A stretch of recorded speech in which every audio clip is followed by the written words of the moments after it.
चलिए चैप्टर 2 में वापस आए प्लीज। नाम क्या रखा था हमने चैप्टर 2 का? चैप्टर 2 का नाम क्या रखा था हमने? Business environment.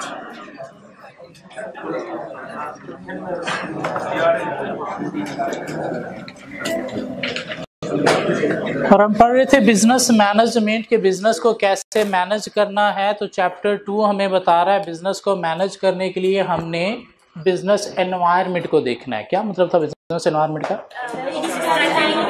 Anything outside the business I industry market that affect the business क्या है? Business environment. और हमने क्या करना है? इस एनवायरनमेंट को एनालाइज करना है। मीन बिजनेस को मैनेज करने के लिए हमने परफॉर्म करना है environmental analysis which is also called environmental scan. जिसका मतलब क्या था? कुछ 4 steps. Analysing the environment, identifying the factors i.e. strength and weaknesses, opportunities or threats. Opportunities or threats. Recognizing significance of those factors and deciding how to respond against them. Mean हमने environment को analyze करके क्या करना है? Identify करने हैं positive factor mean opportunities. What is meant by opportunities? Developments in the environment that help the organization in achieving its corporate objective. और जो नेगेटिव फैक्टर्स हैं वो क्या हैं? Threats. What is mean by threats? Factors in the environment that prevent the organisation in achieving its objective. Environmental analysis के कोई 4 steps भी थे। Scanning, monitoring, forecasting and assessment. Scanning क्या था? Observation of the factors in the environment. Monitoring, identifying indicators mean relevant factor to the organisation and forecasting क्या? Recognising significance of factor regarding decision making of the business and assessment. Deciding how to respond against them. Deciding how to respond against them. और कैसे हमने environmental analysis perform करना है? Through PESTEL factors, political, economic, social, technological, ecological and legal. Political factor अभी तक हम cover कर चुके 5। Privatisation, nationalisation, transportation, infrastructure, education, environmental policy, taxation, subsidy. Government का हमारे बिजनेस के लिए टैक्स डिक्रीज करना, अपॉर्चुनिटी टैक्स इंक्रीज करना, गवर्नमेंट का हमें सब्सिडीज ग्रांट्स देना, अपॉर्चुनिटी। गवर्नमेंट का एनवायरमेंटल पॉलिसी टाइट करना, थ्रेट। गवर्नमेंट का एजुकेशन बजट इंक्रीज करना, इंफ्रास्ट्रक्चर का बजट डिक्रीज करना, हमारी इंडस्ट्री को नेशनलाइज करना, प्राइवेटाइज करना, डी नेशनलाइज करना, अपॉर्चुनिटी। अब चले गए हम लीगल फैक्टर की तरफ। लीगल फैक्टर क्या है? कुछ लॉज हैं जो हमारे बिजनेस को अफेक्ट करते हैं, जिनको हमने कंसीडर करना है कि उनकी कंप्लाइंस करनी है। कंप्लाइंस नहीं करेंगे तो फाइन पेनल्टी की सूरत में हमारा ऑब्जेक्टिव अफेक्ट हो सकता है। क्या लॉज हैं? कुछ 5 टाइप के लॉज हैं। Employment law,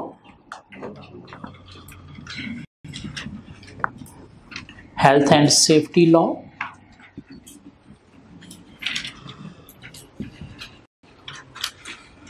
data protection law,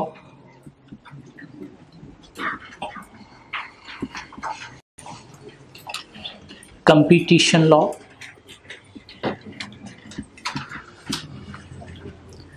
and consumer protection law.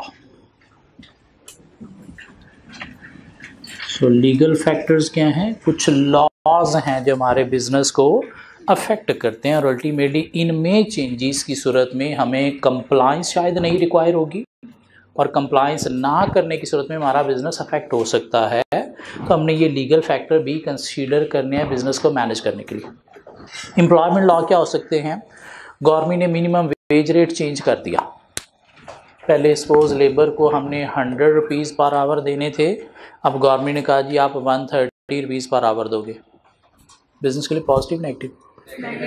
Negative. क्यों? इससे हमारी लेबर कॉस्ट इंक्रीज हो जाएगी। और अगर हम डिफ़िकल्टीज़ में चल रहे हैं तो लेबर कॉस्ट अब हम मैनेज नहीं कर सकते, क्यों? इतना हमें पे करना ही करना है। ये क्या है? एम्प्लॉयमेंट लॉ जो हमारे बिजनेस को अफेक्ट कर सकते हैं।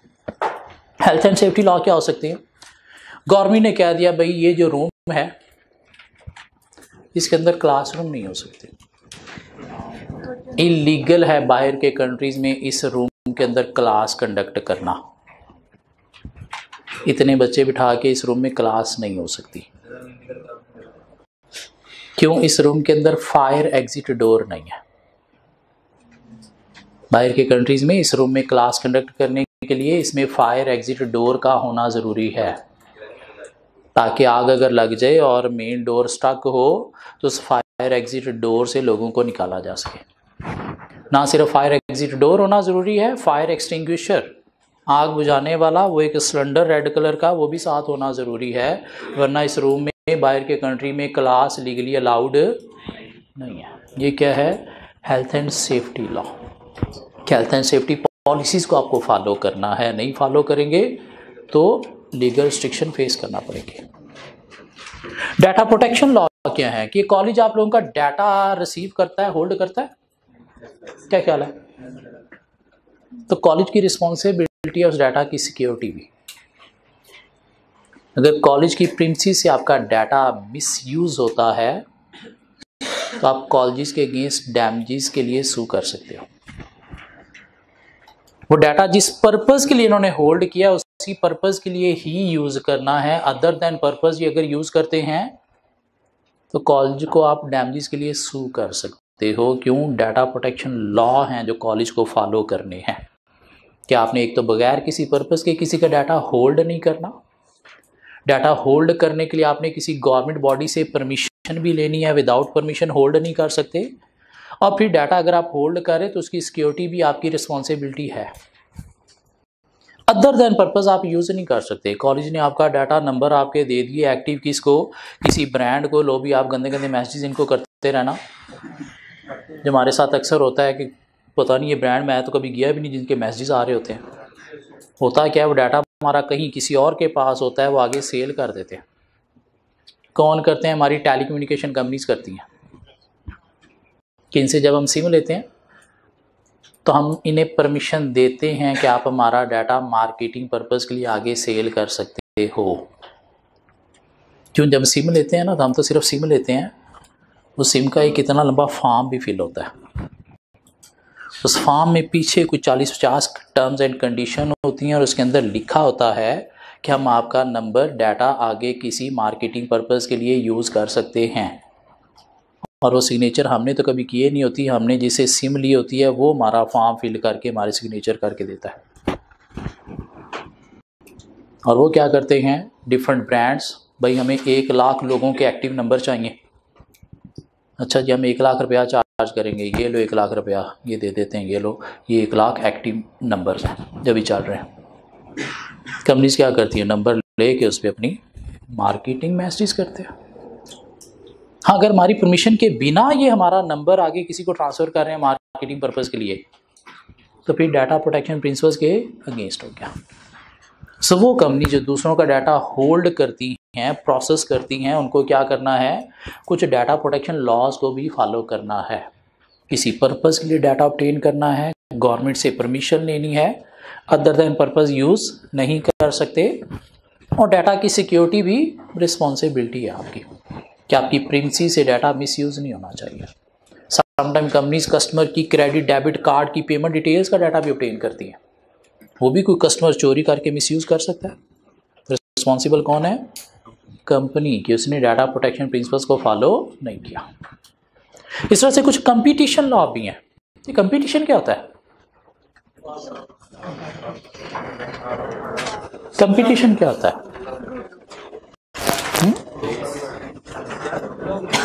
मोनोपोली क्या होती है? Control over the market. और जब कंट्रोल ओवर द मार्केट आपके पास नहीं है तो फिर क्या है? कंपटीशन। तो कुछ लॉज हैं जो चाहते हैं कि कंट्री के अंदर फेयर कंपटीशन होना चाहिए। कंपटीशन समटाइम खत्म होता है ड्यू टू कल्यूजन भी। कल्यूजन क्या है? दो या दो से ज़्यादा बिजनेस आपस में मिल गए गंदी नीयत के साथ कि हम अपना बेनिफिट देखें, सोसाइटी को क्या कर दें, तबाह कर दें। जो कुछ कंट्रीज़ के अंदर इलीगल है लाइक कार्टल, तो वहाँ पे कुछ लॉज हैं जो क्या चाहते हैं, इंडस्ट्री के अंदर क्या रहना चाहिए, फेयर कंपटीशन। क्यों? मोनोपोलिस्ट क्या करता है, पब्लिक को एक्सप्लॉइट करता है। तो एक्सप्लॉइटेशन को रोकने के लिए कुछ कंपटीशन लॉज भी हैं जो कंपनीज को फॉलो करने हैं। मीन आपस में कार्टल में नहीं जाना, अगर गए तो ये क्या है, इलीगल। इस तरह से कुछ कंज्यूमर प्रोटेक्शन लॉ भी हैं, कंज्यूमर को प्रोटेक्शन प्रोवाइड करने के लिए जो कंपनीज को फॉलो करने हैं। लाइक बाहर के कंट्रीज़ में काफ़ी सारे लॉज हैं कि अगर आप इलेक्ट्रॉनिक्स प्रोडक्ट सेल कर रहे हो तो 15 डेज़ की वारंटी पे सेल करना है। कस्टमर चाहे तो 15 डेज़ में आपको प्रोडक्ट वापस दे के अपनी पेमेंट ले सकता है। जो कंपनीज को फॉलो करने हैं, नहीं ये प्रोवाइड किया तो कस्टमर डैमेजेस के लिए सू कर सकता है। सो लीगल फैक्टर्स क्या हैं? कोई 5 लॉज हैं जिनके हमें थोड़ी थोड़ी डिटेल चाहिए। लेकिन वो 5 लॉज में जाने से पहले उसने हमें बता दिया 3 सोर्सेज ऑफ लॉ के लॉ डिफाइन कौन करता है। तो लॉज डिफाइन करती हैं कोई 3 तरह की बॉडीज। क्या हैं bodies? Local government, national government या फिर सुप्रा नेशनल बॉडीज। सुप्रा नेशनल बॉडीज। सो लॉ कौन डिफाइन करता है? को 3 sources. Local government like Punjab government ने पंजाब के लिए कुछ लॉज डिफाइन कर दिए। क्यों? इसको शायद नेशनल गवर्नमेंट ने अथॉरिटी दी हुई है कि आप अपने एरिया को मैनेज करने के लिए अपने लॉ खुद से डिफाइन कर सकते हो, या वो लोकल एरिया जो है वो इंडिपेंडेंट स्टेट है लाइक आज़ाद जम्मू व कश्मीर पाकिस्तान का पार्ट है, लेकिन वहाँ पे लॉज कौन डिसाइड करेगा? वहाँ की लोकल गवर्नमेंट। नेशनल गवर्नमेंट भी लॉ डिफाइन करती है। कंपनी एक्ट 2017 क्या है? नेशनल गवर्नमेंट जो पूरे कंट्री के अंदर अप्लाई होगा। जब तो लॉ डिफाइन करती है कुछ सुप्रा नेशनल बॉडी। सुप्रा नेशनल बॉडी क्या है? कुछ इंटरनेशनल ऑर्गेनाइजेशन है जो रिप्रेजेंट कर रही है डिफरेंट कंट्रीज को, like UNO, United Nation Organisation, जिसके अंडर काफ़ी सारे कंट्रीज आते हैं। तो उन कंट्रीज को क्या करना है? इसके मेंबर कंट्रीज को इसकी पॉलिसीज़ को, लॉज को फॉलो करना है। वर्ल्ड बैंक का नाम सुना हुआ? कौन है? एक बैंक जो गरीब मुल्कों को कर्जे देता है। वो सिर्फ कर्जे नहीं देता, साथ कुछ पॉलिसीज़ भी देता है। इसके मेंबर जितने भी कंट्रीज़ हैं जिन्होंने इससे कर्जा लिया हुआ है, उन्हें क्या करना है? इसके लॉज को फॉलो करना है। इस तरह से यूरोप में कुछ कंट्रीज़ की आपस में है यूरोपियन यूनियन। यूरोपियन यूनियन, उसके अंदर जितने भी कंट्रीज़ आते हैं उनको क्या करना है? उस यूरोपियन यूनियन के लॉज को फॉलो करना है। इस तरह से हम जो अकाउंटिंग करते हैं ये करते हैं अकॉर्डिंग टू IAS IFRS। क्या ख्याल है? ये स्टैंडर्ड कौन डिफाइन करता है? अमेरिका में एक ऑर्गेनाइजेशन है IFAC के नाम से, international federation of accountants. International federation of accountants. उसके नीचे एक बोर्ड काम करता है IASB, international accounting standard board, जिसका काम है इशू करना क्या? IAS IFRS। आज से कोई 7-8 साल पहले पाकिस्तान में अकाउंटिंग होती थी according to companies ordinance 1984। IAS IFRS के अकॉर्डिंगली नहीं। यूके में अकाउंटिंग होती थी according to UK GAAP, IAS IFRS के अकॉर्डिंगली नहीं। USA में अकाउंटिंग होती थी according to USA GAAP. India में अकाउंटिंग होती थी उनके लोकल स्टैंडर्ड के अकॉर्डिंगली। मीन हर कंट्री के अपने अपने डिफरेंट स्टैंडर्ड्स होते थे। तो फिर मसले आना शुरू हो गए। एक मल्टीनेशनल कंपनी का ऑडिट करना है, अकाउंटिंग करनी है, उसकी एक ब्रांच इंडिया में है तो उसकी अकाउंटिंग कुछ और तरीके से हो रही है, पाकिस्तान में है तो कंपनी ऑर्डिनेंस के अकॉर्डिंगली हो रही है, यूके में है तो यूके गैप के अकॉर्डिंगली हो रही है। Different standards. तो IFAC ने क्या किया? सारी दुनिया की अकाउंटेंसी बॉडीज़ को इकट्ठा किया और इस चीज़ पर एग्री करवाया कि जब हम मल्टीनेशनली ऑपरेट कर रहे हैं तो हमारे अकाउंटिंग स्टैंडर्ड एक ही तरह के होने चाहिए, डिफरेंट डिफरेंट नहीं। और उसके बाद क्या हुआ, सारी की सारी बॉडीज़ जो हैं आईफैक की मेंबर बन गई। ACCA भी इसका मेंबर बन गया, ICAW भी इसका मेंबर बन गया, ICAI institute of chartered accountants in India भी इसका मेंबर बन गया, ICAP भी इसका मेंबर बन गया।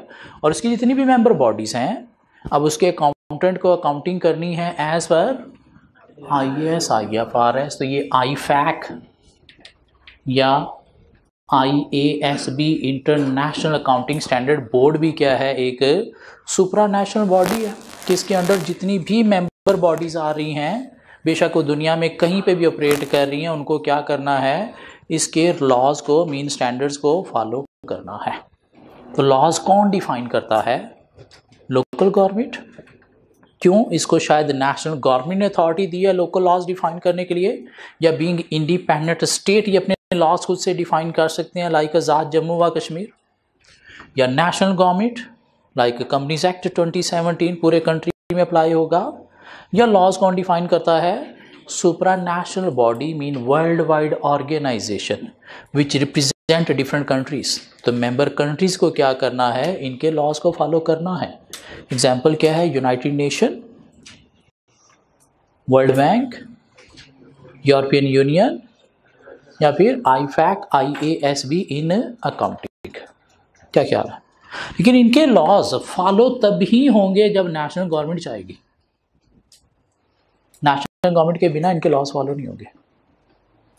क्या ख्याल है? मेंबर कंट्री में फॉलो होंगे, लेकिन मेंबर कंट्री में कौन फॉलो करवाएगा? नेशनल गवर्नमेंट फॉलो करवाएगी। तो ये 3 सोर्सेज जरा पढ़ के देखेंगे लॉज के। ऑन पेज 25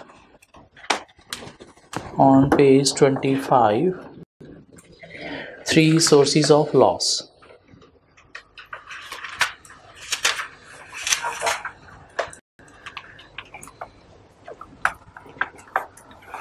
क्या कहता है? Business organisation must recognise sources of legal authority having power to introduce changes in the law. The sources of legal authority vary between countries but usually include the following: supranational body, national government, local और regional government that exercises only those powers either because it has some independent form of the national government or have been delegated by the national government. Supranational body क्या है? Has responsibility or oversight of more than one country, mean काफ़ी countries को represent ये कर रही हैं। It sometimes has a power to impose decision on a national government. However, for this it need the formal support of national government, mean उसके बिना इनके laws apply नहीं होंगे। Example European union, United nation, world bank and IASB, IFAC in accounting etcetera. अब हमें और क्या करना है? ये लॉज की डिटेल में जाना है। तो एम्प्लॉयमेंट लॉ क्यों बनाए गए हैं? एम्प्लॉयमेंट लॉ क्यों बनाए जाते होंगे? To provide protection to the employees so that employer cannot exploit या mistreat the employees। Main purpose क्या है?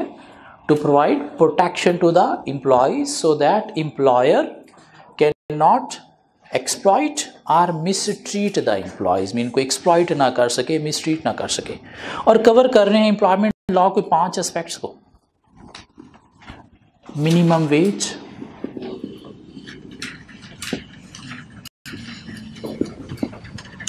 Working condition,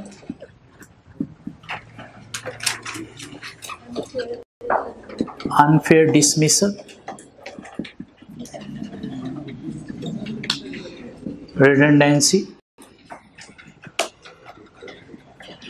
and discrimination।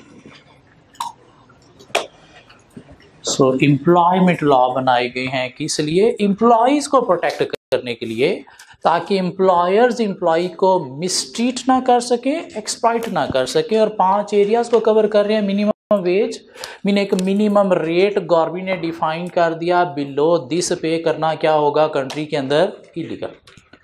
हाँ, अगर कोई कंपनी उस मिनिमम रेट से कम एम्प्लॉय को पे कर रही है तो एम्प्लॉय कंपनी के अगेंस्ट लीगल एक्शन ले सकते हैं। क्यों? लॉ प्रोटेक्ट कर रहा है। वर्किंग कंडीशन, डिफरेंट बिजनेस के लिए कुछ वर्किंग कंडीशन की कंप्लायंस भी ज़रूरी है। लाइक अगर आप कोई केमिकल का काम करते हो तो उसमें आपने एम्प्लॉयज़ को प्रॉपर ग्लव्स देने हैं, को प्रोटेक्टिव क्लॉथ देना है ताकि केमिकल से उनकी स्किन डैमेज ना हो, हेल्थ अफेक्ट ना हो। या वर्किंग कंडीशन में क्या आ जाती हैं, मिनिमम वर्किंग आवर्स रिक्वायरमेंट भी, कि 8 to 5 का मतलब क्या है, 8 to 5। अगर आपसे 5 के बाद काम करवाया जा रहा है तो आप ओवर टाइम के लिए लाइबल हो, और अगर कंपनी नहीं पे करती तो आप लीगल एक्शन ले सकते हो। क्यों? Company working condition mean timing को मैनेज नहीं कर रही। या कवर कर रहे हैं अनफेयर डिसमिसल को। डिसमिसल फेयर भी हो सकती है, अनफेयर भी हो सकती है। फेयर क्या है कि आपने कोई गलत काम किया और आपको जॉब से निकाला गया। अनफेयर क्या है? बगैर किसी गलत काम के निकाल दिया। तो अगर बगैर किसी मिस्टेक के आपको जॉब से निकाला जा रहा है तो आप कंपनी के अगेंस्ट लीगल ले सकते हो। अगर एम्प्लॉयर ने ये प्रूफ कर दिया कि डिसमिसल फेयर है तो फिर लीगल एक्शन नहीं होगा। लेकिन अगर एम्प्लॉयर ये चीज़ प्रूफ नहीं कर सका कि डिसमिसल फेयर है तो क्या होगी? अनफेयर। तो उसने एम्प्लॉयर को उस एम्प्लॉय को जॉब पे वापस रीअपॉइंट भी करना पड़ेगा, और जितने दिन वो अनएम्प्लॉयड रहा है उसकी पेमेंट भी करना पड़ेगी। क्यों? लॉ प्रोटेक्ट कर रहा है। ये रिडंडेंसी क्या होती है? Staff cutting. किस लिए? बिजनेस सर्वाइवल के लिए, और ये लीगल है, इलीगल नहीं है। लेकिन क्या करना है आपने? रिडंडेंट करने से पहले कोई नोटिस पीरियड देना है, मीन 1 मंथ का नोटिस देना है कि भाई 1 मंथ बाद आपको निकालने जा रहे हैं, ताकि अपना कोई सर्वाइवल देखना है तो आप देख लो। या आपने अल्टरनेटिव ऑप्शन देनी है कि भाई यहाँ पे मुझे ज़रूरत नहीं है, फलां ब्रांच में जाके काम कर लो, फिर तो क्या है? फेयर। हाँ, अगर आपने नोटिस पीरियड के बिना निकाला या अल्टरनेटिव ऑप्शन दिए बिना निकाला तो फिर क्या है? अनफेयर, और उस सूरत में आपके अगेंस्ट लीगल एक्शन एम्प्लॉय ले सकता है। लॉ कवर करते हैं डिस्क्रिमिनेशन को भी, जो जॉब प्लेस पे हो रही है, फ्रॉम एम्प्लॉयर भी हो सकती है, फ्रॉम अदर एम्प्लॉयज भी हो सकती है। किसकी बेस पर हो सकती है? जेंडर की बेस पर हो सकती है, रेस की बेस पर हो सकती है, फिजिकल डिसेबिलिटी की बेस पर हो सकती है, ये हमारे पाकिस्तान में आजकल बहुत ज़्यादा होती है पॉलिटिकल पार्टी की बेस पर। तू यूथिया है, तू पटवारी है, तू जाला है। हाँ, अगर वर्क प्लेस पे आपके साथ डिस्क्रिमिनेशन हो रही है एम्प्लॉयर की तरफ से या किसी दूसरे एम्प्लॉय की वजह से, तो आप क्या कर सकते हो? लीगल एक्शन लेके प्रोटेक्शन ले सकते हो। लॉ आपको प्रोटेक्शन प्रोवाइड करता है। सो एम्प्लॉयमेंट लॉ का पर्पस क्या है? To protect the employ so that employer can not exploit या मिसट्रीट द एम्प्लॉयज। और कवर कर रहे हैं 5 एस्पेक्ट्स को: minimum wage, working condition, unfair dismissal, redundancy and discrimination. आइए पढ़ते हैं क्या है employment law on page 25। So employment law provides a protection to employees against unfair treatment or exploitation by employer। तो ये एक लाइन का पर्पस हमें लर्न करना है। Business organization as employers need to be aware of the law and consequences of breaking the law or failing to comply with its regulations. Changes in any aspect of employment law could have a significant implication for business organization. Minimum wage थोड़ा सा increase हुआ तो अच्छी खासी आपकी labour cost increase करके आपके ऊपर सिग्निफिकेंट इम्पैक्ट पड़ सकता है, especially those where labour cost are a significant proportion of total cost. So learn क्या करना है हमें? सिर्फ एक लाइन का पर्पस, और आगे 5 एस्पेक्ट्स क्या हैं? Minimum wage is the minimum hourly rate to pay that may be paid to any employ. Working condition, it is minimum acceptable working condition as maximum hours of work per week or month, maximum retirement age and the employment of children जो कि prohibited है। Unfair dismissal, an employee who is dismissed might bring a legal claim against such dismissal. The dismissal was not for a reason or under circumstances that the law would consider unfair. And if the employer is found guilty, it might be required to re-employ the individual who has been dismissed, or more likely pay him or her substantial compensation. Redundancy in some countries, dismissal due to redundancy is not unfair. क्यों? अगर business के हालात बुरे चल रहे हैं, economic circumstances down में जा रहे हैं, सेल जनरेट नहीं हो रही, तो बिजनेस सर्वाइवल के लिए आप क्या करोगे? स्टाफ कटिंग करोगे। उस सूरत में जो स्टाफ को आप कट कर रहे हो, ये क्या है? रिडंडेंसी। और ये अनफेयर नहीं, क्या है? फेयर। लेकिन आपने क्या करना है? 1 मंथ के नोटिस पीरियड पे रिडंडेंट करना है या अल्टरनेटिव ऑप्शन दिए हुए रिडंडेंट करना है। अगर नोटिस पीरियड के बिना या अल्टरनेटिव ऑप्शन के बिना निकाल रहे हो तो फिर क्या हो जाएगी? Redundancy unfair. So in some countries dismissal due to redundancy is not unfair only when it is unbiased. क्या ख्याल है? क्या आपने क्या करना है? बायस्ड एटीट्यूड नहीं, अपने जानने वालों को रख लिया, बाकियों को निकाल दिया, अपनी पार्टी के लोगों को रख लिया, बाकियों को निकाल दिया, तो फिर क्या हो जाएगी? Unfair. However, law may require an employer to consider transferring an employee to another job, mean other option देना उसे before making him redundant. Failure to this consideration results in unfair redundancy. Discrimination. These are laws against. There are laws against showing discrimination by employees on the ground of physical disability, gender, race, ethnicity, religion and age. ये race और ethnicity में क्या difference होता है? Race जात पात और ethnicity. Brown है, काला है, हम लोग क्या हैं? ब्राउन हैं, काले हैं या फिर गोरे हैं, तो ये क्या है? एथनिसिटी मीन नस्ल की बेस पर जो है वो डिस्क्रिमिनेशन होना, जो पाकिस्तान में तो शायद नहीं लेकिन बाहर के कंट्रीज में होती है। सो क्या लर्न करना है हमने एम्प्लॉयमेंट लॉ में से? एक लाइन का पर्पस क्या पर्पस है? To provide protection to the employee so that employer cannot exploit or mistreat the employees. और कवर कर रहे हैं 5 एस्पेक्ट्स को: minimum wage, working condition, unfair dismissal, redundancy and discrimination. तो पिछले टेस्ट हमें शायद नहीं मिले अभी तक। लाइन जरा नेक्स्ट टेस्ट की तरफ चलते हैं।